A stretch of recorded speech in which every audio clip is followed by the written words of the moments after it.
కడప కేంద్రంగా టీడీపీ నిర్వహిస్తోంది మహానాడు కాదని, అది ఒక దగానాడు అని వైసీపీ రాష్ట్ర కార్యదర్శి టాస్క్ ఫోర్స్ సభ్యుడు రమేష్ గౌడ్ అన్నారు. జిల్లా పార్టీ కార్యాలయంలో ఆయన మీడియాతో మాట్లాడుతూ కేవలం జగన్ ని దూషించడానికి కడపలో మహానాడు కార్యక్రమాన్ని నిర్వహిస్తున్నారన్నారు. హామీలు అమలు చేయడం అంటే ప్రతిపక్ష నాయకులని అరెస్టు చేసి కక్ష సాధింపులకు పాల్పడటం కాదని, అది ఒక చిత్తశుద్ధితో చేయాల్సిన యజ్ఞం లాంటి కార్యక్రమం అని వ్యాఖ్యానించారు. ఎన్నికల ముందు ఇచ్చిన ఏ ఒక్క హామీని నెరవేర్చకుండా ఇప్పుడు మహానాడుల పేరుతో సంబరాలు చేసుకుంటున్నారని ఆగ్రహం వ్యక్తం చేశారు. మహానాడు కేంద్రంగానే మీ సొంత పార్టీ నాయకులు తిరుగుబాటు జెండా ఎగరవేస్తున్నారని, మీరేమో మీ పార్టీ గొప్పది అది ఇది అంటూ ప్రచారం చేసుకుంటున్నారని రమేష్ గౌడ్ అన్నారు. మీరు ప్రభుత్వ కార్యాలయంలో ఫోటోలు పెట్టుకుని తమది గొప్ప ప్రభుత్వం, మంచి ప్రభుత్వం అని చెప్పుకుంటున్నారని, కానీ జగన్మోహన్ రెడ్డి ప్రజల గుండెల్లో ఉన్న నేత అని అన్నారు.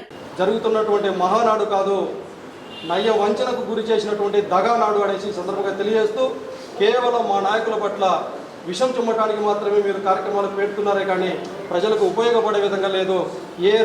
ఈరోజు కడపలో జరుపుతూ ఉన్నారు.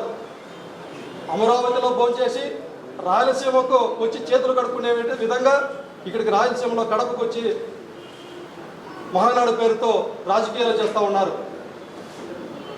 మరి ఇదే కడప నడిబొడ్డున గండికోట రిజర్వాయర్ ప్రాజెక్టుకి సంబంధించి కావచ్చు, అన్నమయ్య రిజర్వాయర్ ప్రాజెక్టుకి సంబంధించిన నిర్వాసితులకి మీరు చెప్పినటువంటి ఆదుకుంటామని ఇంతవరకు లేదు. కడప ఉక్కు కర్మాగారం ఏర్పాటు పూర్తి చేస్తే వేలాది మందికి ఉద్యోగ అవకాశాలు ఇస్తారు. అవన్నీ చేయగలిగితేనే ఆ ప్రాంత ప్రజలు పండగ వాతావరణం జరుపుకుంటారు. కానీ మీరేదో వచ్చి పసుపు జెండాలు కట్టుకొని మహానాడు కార్యక్రమాలు పెట్టి మా నాయకులు తిట్టినంత మాత్రాన మళ్ళీ దానికి మహానాడు ఒక పండగ ఎందుకు చేసుకుంటారు? పండగ ప్రజలు ఏం చేసినారని, ఏం ఉద్ధరించినారని పండగ వాతావరణం చేసుకుంటారు?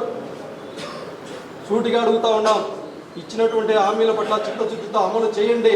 మేమేం గొంతమ్మ కోరికలు కోరడం లే ప్రజల పక్షాన. మీరేదైతే హామీలు ఇచ్చారో ఆ హామీలు మాత్రమే నెరవేర్చమని చెప్పి అడుగుతూ ఉన్నాం. అందుకే హామీల పట్ల చిత్తశుద్ధితో అమలు చేసేటువంటి కార్యాచరణ రూపొందించండి. లేకపోతే వైఎస్ఆర్ కాంగ్రెస్ పార్టీ ఆధ్వర్యంలో జగన్మోహన్ రెడ్డి గారి నాయకత్వంలో ఉద్యమాలను తీవ్రతరం చేస్తామని సందర్భంగా ప్రభుత్వాన్ని హెచ్చరిస్తూ ఉన్నాం. జై జగన్.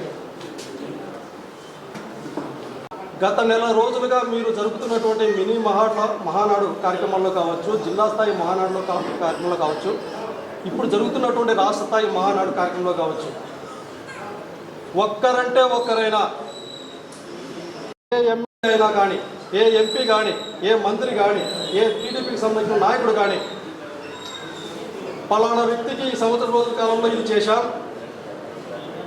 పలానా ఊరికి ఇది చేశాం, పలానా జిల్లాకి ఇది చేశాం, పలానా వర్గానికి ఇది చేశాం, మహిళలకు ఇది చేశాం, విద్యార్థులకు ఇది చేశాం, నిరుద్యోగులకు ఇది చేశాం, రైతన్నలకు ఇది చేశాం, ఉద్యోగస్తులకు ఇది చేశాం. ఒక్కటంటే ఒక్క మంచి పని చెప్పినటువంటి పరిస్థితి మీకు ఎవరికైనా ఉందా? అంత దౌర్భాగ్యమైనటువంటి పరిస్థితుల్లో టీడీపీ నాయకులు ఉన్నారు, చెప్పుకోలేనటువంటి పరిస్థితులు. ఇదే మహానాడు సభల్లో మీ పార్టీకి సంబంధించినటువంటి ఎమ్మెల్యేలే తిరుగుబాటు ఎగరవేస్తూ ఉన్నారు. మరి ఇది టీడీపీ పార్టీ పతనానికి కారణం కాదా అనేసి సందర్భంగా అడుగుతూ ఉన్నా. ప్రతి ఊరిలోనూ ప్రభుత్వ ఆస్తులు పెంచగలిగినాం. ప్రజల జీవితాల్లో వెలుగులు నింపేటటువంటి ప్రయత్నాలు ఒక చిత్తశుద్ధితో, ఒక అంకితభావంతో జగన్మోహన్ రెడ్డి గారి నాయకత్వంలో వైఎస్ఆర్ కాంగ్రెస్ పార్టీ ప్రభుత్వం 2019 నుంచి 2024 వరకు చేయగలిగిందనేసి సగర్వంగా ఒక వైఎస్ఆర్ కాంగ్రెస్ పార్టీ నాయకులు, కార్యకర్తలుగా చెప్తూ ఉంటే మీరేం చెప్పుకుంటున్నారు? ఈరోజు ప్రతిరోజు ప్రతి గంట ఫలానా మంత్రి పైన కేసు, ఫలానా అధికారి అరెస్టు, నిత్యం ప్రతిపక్ష పార్టీని అణగదొక్కడానికి మీ అధికారాన్ని ఉపయోగించుకుంటున్నారే కానీ ప్రజలకు మంచి చేయడానికి మాత్రం కాదు అనేసి సందర్భంగా తెలియజేస్తా ఉన్నాం. ప్రభుత్వ శాఖల్లో గోడల మీద ఉండొచ్చేమో కానీ మా నాయకుడు జగన్మోహన్ రెడ్డి గారి ఫోటో ప్రతి ఒక్కరి హృదయంలో ఉంటుంది. ఈ రాష్ట్రంలోని ప్రతి ఒక్క గడపలో గడప ఉంటుందనేసి సగర్వంగా చెప్పుకుంటా ఉన్నాం. చంద్రబాబు నాయుడు గారు మాత్రం బస్సు యాత్ర చేశారు. పవన్ కళ్యాణ్ గారు మాత్రం ఒక లారీ పెట్టుకుని వారాహి యాత్ర చేశారు. నారా లోకేష్ గారేమో యువకుల పేరుతో రోడ్ల మీదకి ఎక్కి ముగ్గురు కలిసి ప్రతి ఊరిలో చెప్పినారు, జగన్మోహన్ రెడ్డి గారి కన్నా మించి రెట్టింపు సంక్షేమ పథకాలు ఇస్తాం, అభివృద్ధిని చేసి చూపిస్తామని చెప్పి రాష్ట్రం అప్పుల పాలైపోయింది, శ్రీలంక అయిపోయింది. ప్రజలను రెచ్చగొట్టి కులాల పేరుతో మతాల పేరుతో విద్వేషం రగిల్చి ప్రజలకు ఆశ చూపించి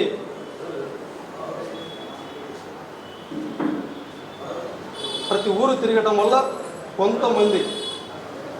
కొంత శాతం మంది ప్రజలు ఒక ఆలోచన చేసినారు ఎన్నికల ముందు, అయ్యో ముసలాయన చంద్రబాబు నాయుడు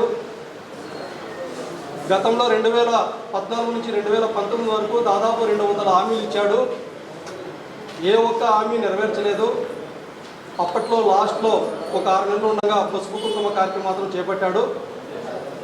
అవన్నీ చేయలేదేమో, ఆయనలో ఎక్కడో చోట పశ్చాత్తాపడ్డాడేమో, ఈ చివరి రోజుల్లో ప్రజలకు ఏదైనా మంచి చేస్తాడేమో అనేటటువంటి ఉద్దేశంతో కొంతమంది జగన్మోహన్ రెడ్డి గారు ఎంతైతే న్యాయం చేశాడో ఇంకా ఆయన అది చేస్తాను ఇది చేస్తాను అంటున్నాడు కదా అనేసి, అంటే ఇంతమంది పవన్ కళ్యాణ్ ఒక పక్క రెచ్చగొట్టి వీళ్ళందరూ కలిసి చెప్తున్నారు కదా, మా జీవితాల్లో ఇంకా ఇంకా కొంత ఏమన్నా బెటర్గా వెలుగులు వస్తాయేమో అనే ఉద్దేశంతో ఒక 10-12% మంది ఆయన చెప్పిన మాటలు నమ్మి